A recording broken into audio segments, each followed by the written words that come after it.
Cynthia, তো Cynthia তুমি জিওর দেন কেন? ফুল বিক্রি করতে আসি। ফুল বিক্রি করতে আসছো? জি। কেন ফুল বিক্রি করতে আসছো? আমার ছোট ভাইয়ের খাবার তুলে দেওয়ার জন্য মুখে।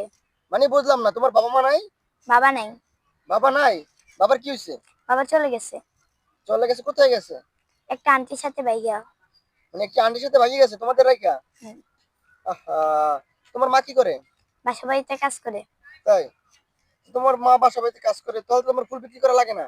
আমার আম্মু যে বাসায় কাজ করে এখান থেকে 3,000 টাকা পায়, ওইটা দিয়ে আমাদের রুম ভাড়া দেয়। আর তুমি কি করো? ফুল বিক্রি করো? হুম। এই যে সংসার চালাও? হ্যাঁ। তুমি কি কথা কথা সত্য? জি। হ্যাঁ, সত্য? জি। তো তোমার তো কোনদিন দেখলাম না আমরা জীবনে। আমি ভাইয়া ওইদিকে আশেপাশে এইদিকে তো বেশি ঘুরি না, বৃষ্টিরও পাই না, ওইদিকে আমি বেশিরভাগ থাকি। ওই সাইডে থাকো? আচ্ছা, এখন বিষয় হচ্ছে তোমার বাবা গেছে কয় মাস হচ্ছে? 6 মাস। 6 ধরতে মাস? গেলে 1 বছরই। 1 বছরই? হ্যাঁ। এখন বাবা তো নাই, এখন তোমরা কিভাবে চলো বলো তো একটু?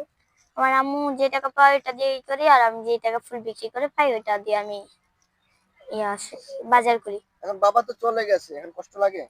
হ্যাঁ। হ্যাঁ, বাবা কিছু বলতে চাও? বাবা, মানুষে বাবা নিয়ে ফুর্তি করে, আনন্দ করে, গাড়ি দিয়ে ঘুরে। এখন তো আমি তো ঘুরতে পারি না, তাই আমার অনেক আফসোস হয়। অনেক আফসোস হয়। হ্যাঁ, তো এই যে তুমি ফুল বিক্রি করো, 6 মাস হয়ে গেছে, তুমি কি আগে কি করতে, পড়ালেখা করতা? জি। কোন ক্লাসে পড়ছো? ক্লাস 2-তে। ক্লাস 2-তে? এখন পড়ো না? 3 পর্যন্তই পড়ছি, পরীক্ষাটা দিতে যাব। আর এমনি আমাদের সংসারে অভাব নেই বেশ। অভাবে কেন পড়তে পারো না? তোমার কি পড়ালেখা করতে মন চায়? জি। হ্যাঁ, সত্যি পড়ালেখা করো? আচ্ছা, এখন তোমার যদি কেউ নিয়ে যেতে চায়, তুমি যাবা? না, আমার মা আমার ছোট ভাইকে ছেড়ে যাব না। যাবা না? তোমার ছোট ভাইয়ের বয়স কত? 10 মাস। আর 10? আর লেফট্রিজেন দুধ খায়। দুধ খাওয়াইতে পারে ঠিক মতো?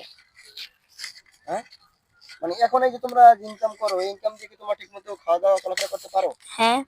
হ্যাঁ, হয়? হুম। তাহলে তো তোমাদের এখন সমস্যা নেই। দর্শক, বিষয় হচ্ছে ও আসলে কথা, আমার কথা বোঝে নাই, মানে ও যে ফুল বিক্রি করে এই টাকা দিয়ে যে সংসার চলে না ওইরকম। তো ওরে আসলে আমি যে কথা বলছি, তুমি কথা বুঝছো? হ্যাঁ। হ্যাঁ, কি না, বুঝছো বলো? বুঝি আমি বলছি তোমরা যে ইনকাম করো, তোমার মা এবং তুমি ইনকাম করো, এই টাকা দিয়ে তোমাদের পরিবার চলে? না। তুমি তো বললা চলে। হুম, বুঝতে পারিনি। বুঝতে পারো নাই? এখন তুমি কি চাচ্ছ? আমার যদি কেউ সহযোগিতা করে, তার জন্য আমি দোয়া করব। দোয়া করবা? আচ্ছা, প্রবাসী ভাইরা ভিডিও দেখে, তাদের কিছু বলবা? ভাই, আপনারা যারাই দেখেন, দয়া করে এই ইয়াটা লাইক শেয়ার করে দিবেন। আর যদি কেউ পারেন আমাকে সহযোগিতা করবেন, তার জন্য আমার মন থেকে দোয়া থাকবে।